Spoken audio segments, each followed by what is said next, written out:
Tonight's episode of Tattered Tales, The Nightmare Duel, brings us the story of a Western bounty hunter coming across a villain. And now, sit back, relax, and be carried off and enjoy the show.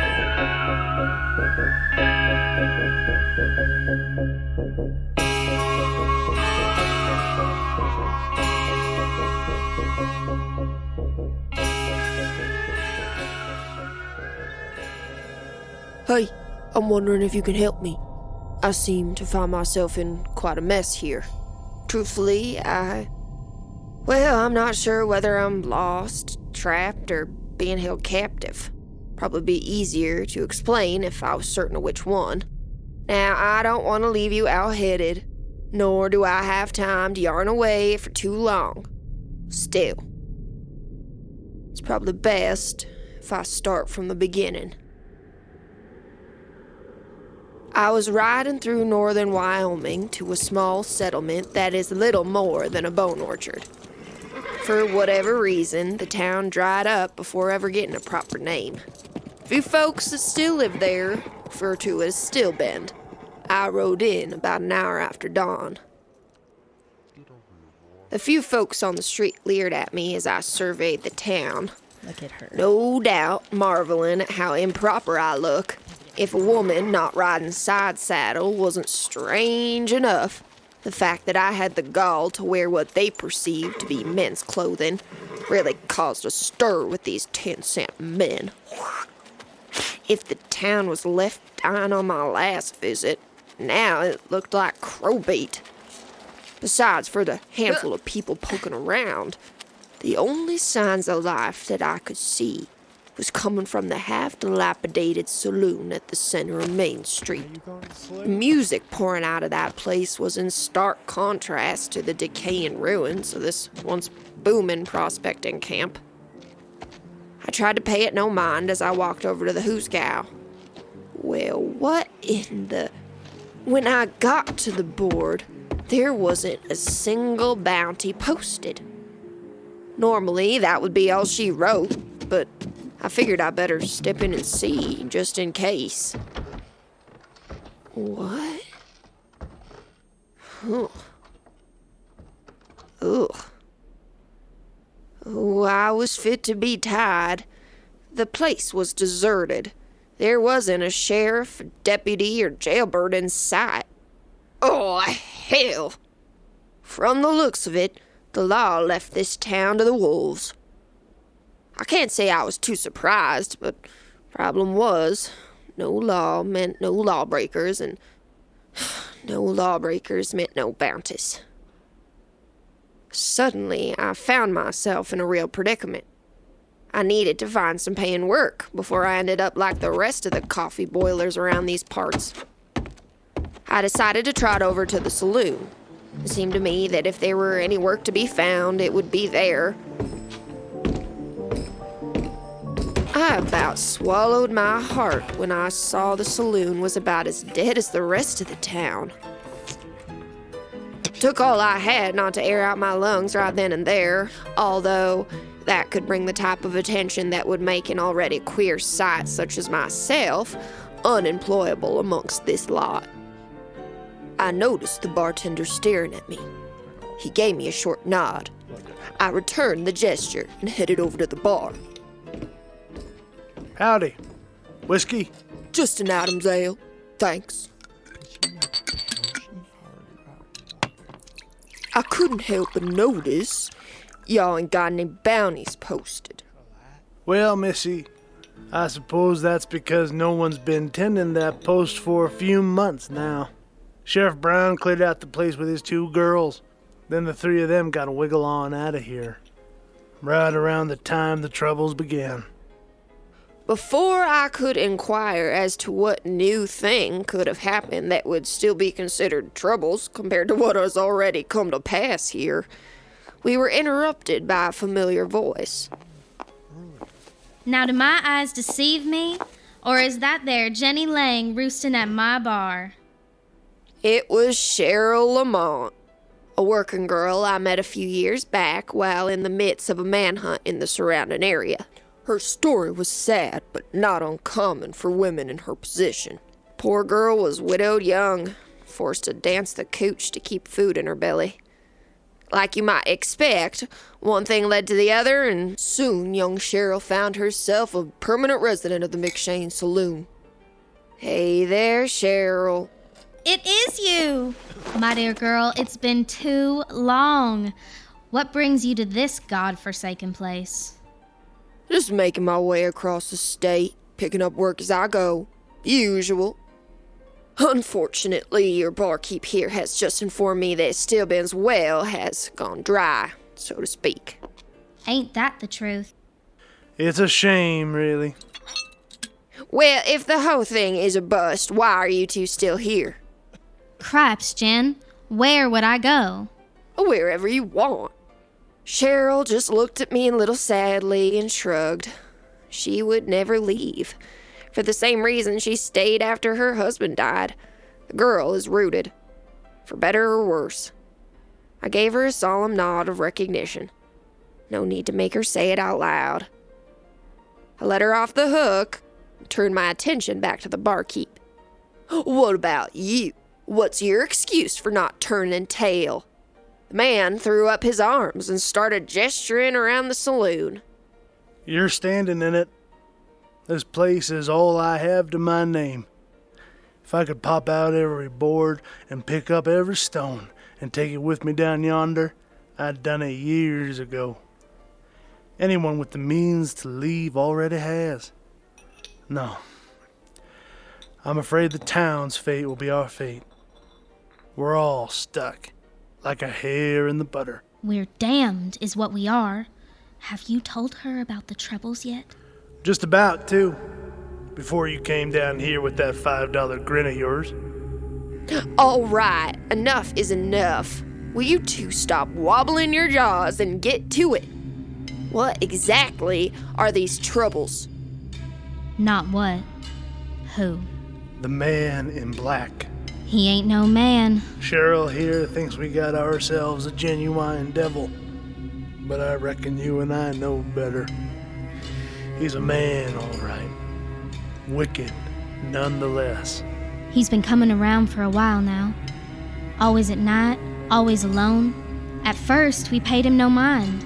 It's not entirely uncommon for folks to wander in on their way to someplace else. Just as likely he was a waddy. That's what I thought. Mrs. Claiborne was the first to spot his true nature. According to her, the man walked straight into her barn and slaughtered 3 of her cattle that first night. Folks rustling cattle isn't anything new. You don't understand. He ripped those poor creatures apart. I wasn't there, but I heard the screams.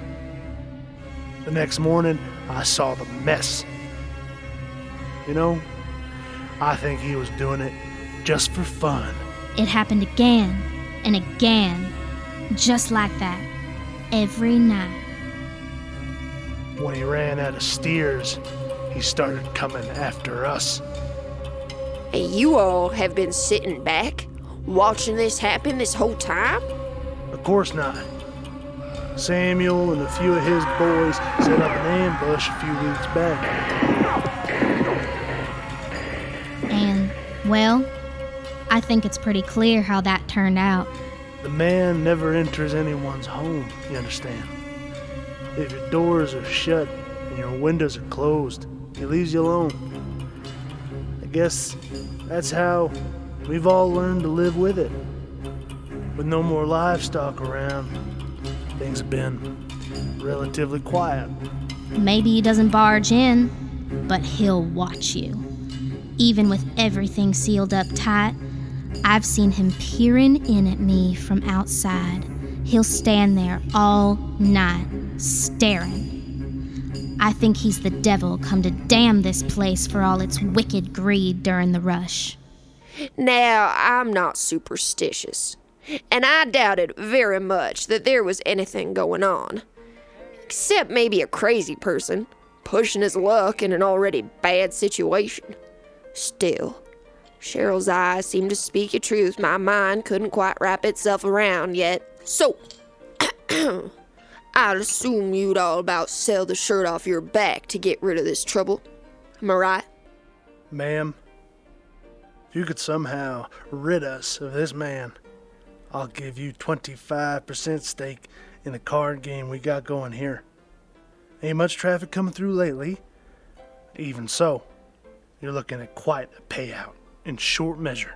I don't know, Shug.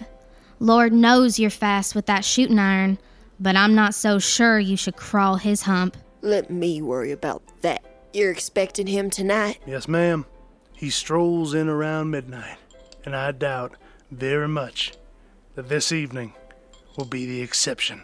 Well, let's not hang fire then. I set up shop on the stoop of the sheriff's station. I've done this kind of thing dozens of times, but Cheryl's take on this man had me spooked. I feel a lot better once this job was done. Like the man in black was in tune to my silent wish. He suddenly appeared on the horizon. The dark figure was backlit by the full moon. He moved with intent, walking straight with a steady pace. He stared forward as he moved, not distracted by any of his surroundings, just strolling ever forward towards Main Street. Soon, he was right in front of me. Cheryl was truthful about one thing. There was something dark about this man. Whether he didn't notice me or chose to ignore it, he passed by the sheriff's station without even looking over. I let him go a few paces before I noticed he was headed for my horse, hitched up just past the old hotel. Realizing if I didn't intervene, this man would happily make a meal of the poor animal, I got up and headed into the street to meet him. Hey there, stranger. I don't think we met. The two of us faced off about 20 paces from each other. The shadows must have been playing tricks because his eyes looked black as oil. He never actually acknowledged my words, nor did he respond to them. At least not in the way you'd expect a man to react. No, this was more like the gaze of a bobcat, staring down its next meal. Before I knew it, he dug for his cannon. He let that lead plumb fly. He was fast.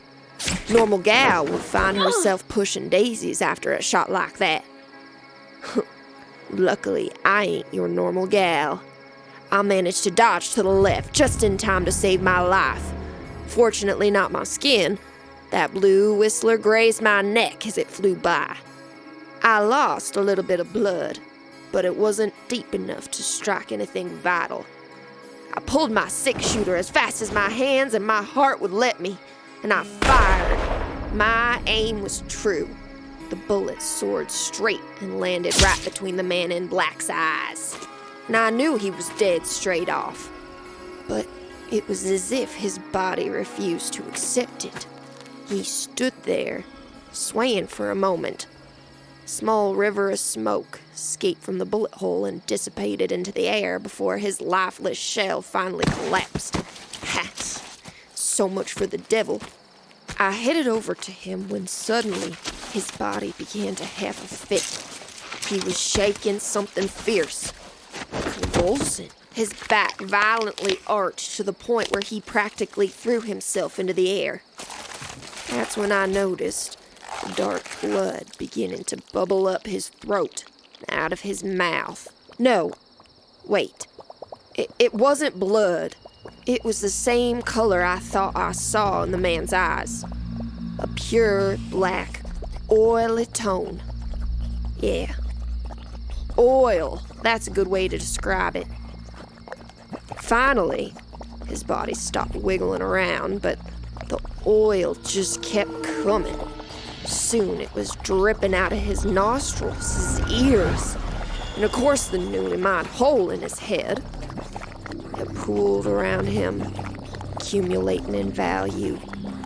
Soon the puddle was larger than a normal human body could possibly hold. And then, the strangest thing happened. The oil began to float. Soon, in a matter of seconds, all of the oil joined the accumulating mass suspended above the ground. It continued to wiggle around as a liquid not bound by earthly laws. I just stared in awe. I mean, what would you do?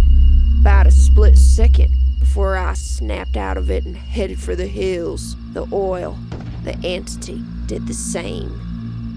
Like a bat out of hell, it flew off, continuing to stay no more than 5 feet off the ground as it traveled. I was so surprised I actually let it pass me before I was able to react. Took me just a moment, but then my feet were moving lickety-split in the opposite direction towards my horse. I just happened to look down at the man in black's body as I passed. The expression on his face looked somehow unburdened, more human. I don't know who you were, but I'll get the thing that corrupted you and use you like nothing more than a puppet on a string. Oh, yes, I will. It's gonna be a hog-killing time. Yeah!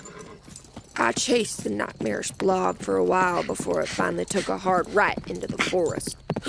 I was on its tail practically the whole time, dodging trees as I went.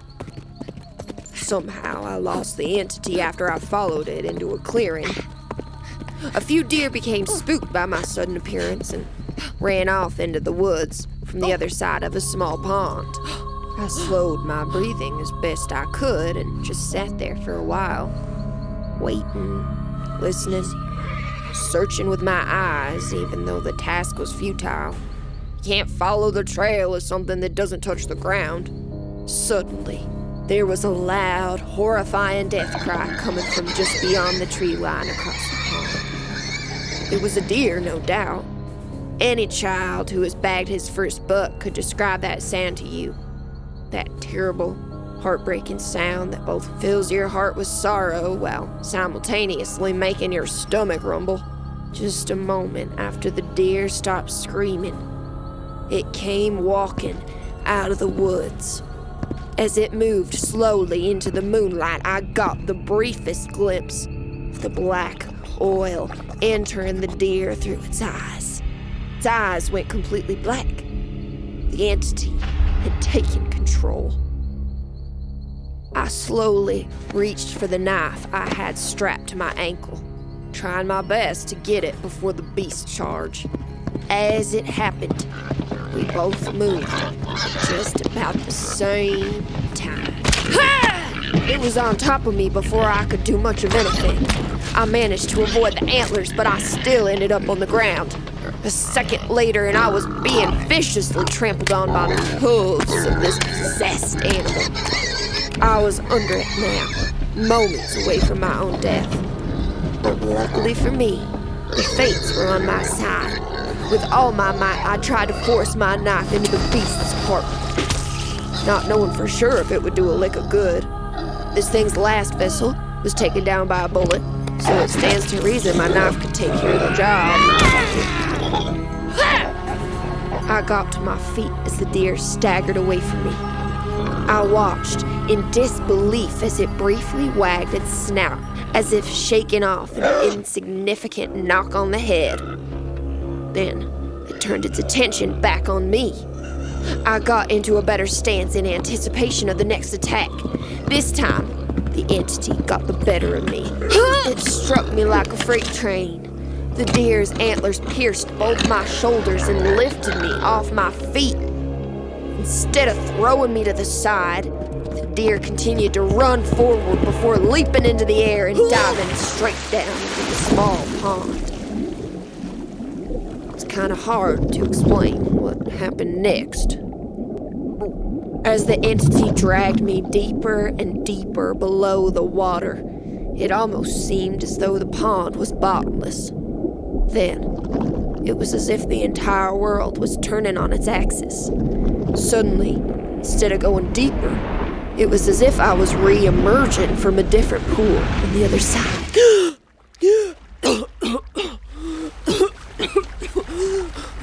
Luckily, somewhere along the line, I managed to detach myself from the deer's antlers. After we both reached the surface of the water, we independently swam to the opposite sides of the pond shore.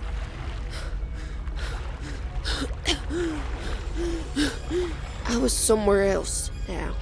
I've never seen a place so dark. This was hell. The Bible has been lying to folks because there was not a fire in sight. I quickly regained my composure and turned to see my enemy. The deer was lying dead on the shore, just on the other side of the pond. Good riddance! I dragged my waterlogged and my bleeding body to a sitting position, began to survey my new surroundings. I was still in a forest, only this one was different.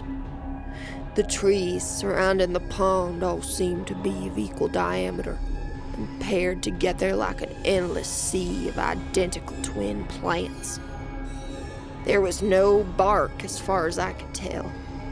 In fact, the surfaces of their trunks appeared to look more like thick rubber posts than anything else. I turned my head up to examine the branches, only to find that all of the trees disappeared into the darkness above.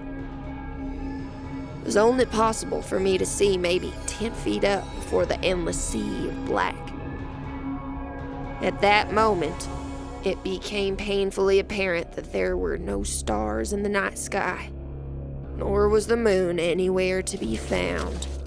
The sound of the deer convulsing, just like the men in black, drew my attention away from the sky. If this thing was still looking for a fight, I was in trouble.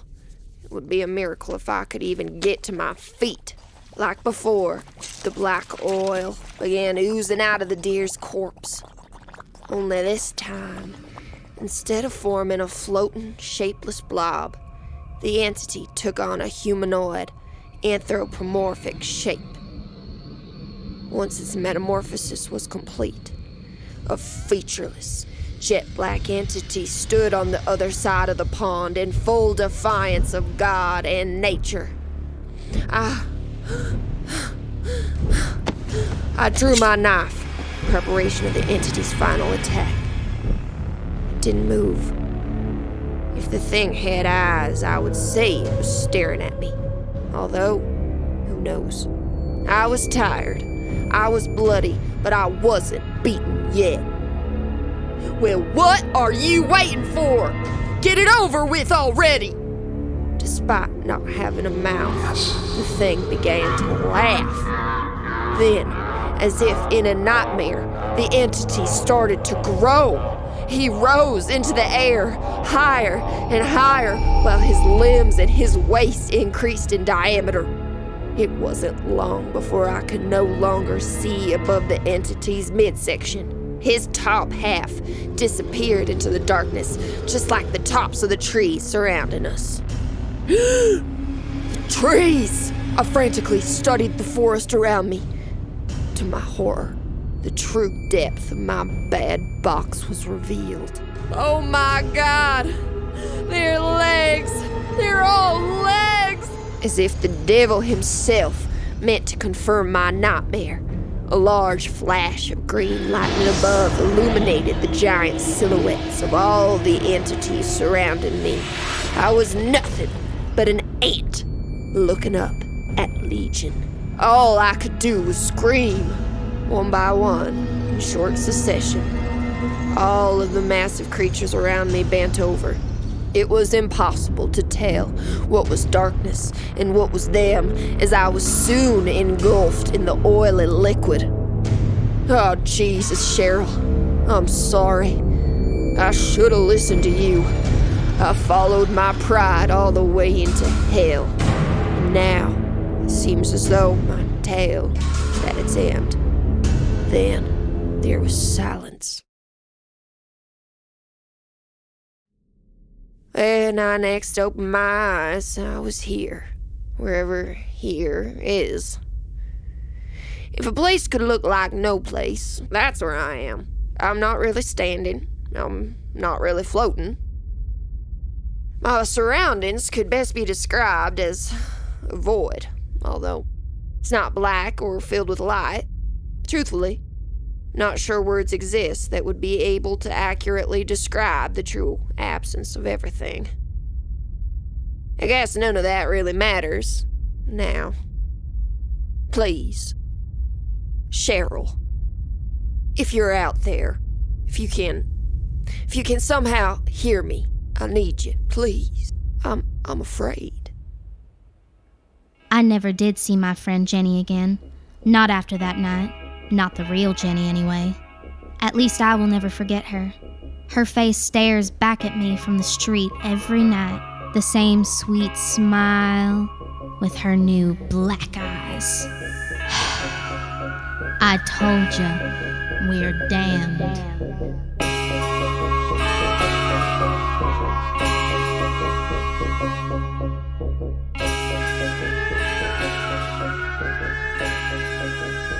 Thank you for listening to this week's Tattered Tales, The Nightmare Duel. Written by Joe Wakefield. Narrated by Lily Fisher. Barkeeper played by Jesse Lee Pacheco. Cheryl played by Sarah Marquis. Music by Darren Curtis. Sound by Luke Fisher. Produced by Lizzie Wakefield. Executive producer, Rick Lugg. Special thanks to Savannah Mares. This episode of Tattered Tales was recorded at Nagano Press Studios. Presented by Nagano Press Studios. Thank you for listening to this week's Tattered Tales, The Nightmare Duel. If you'd like to follow the Tattered Tales team, you could follow Joe Wakefield at Spooky Joe on Instagram or Spooky Joe W on Twitter.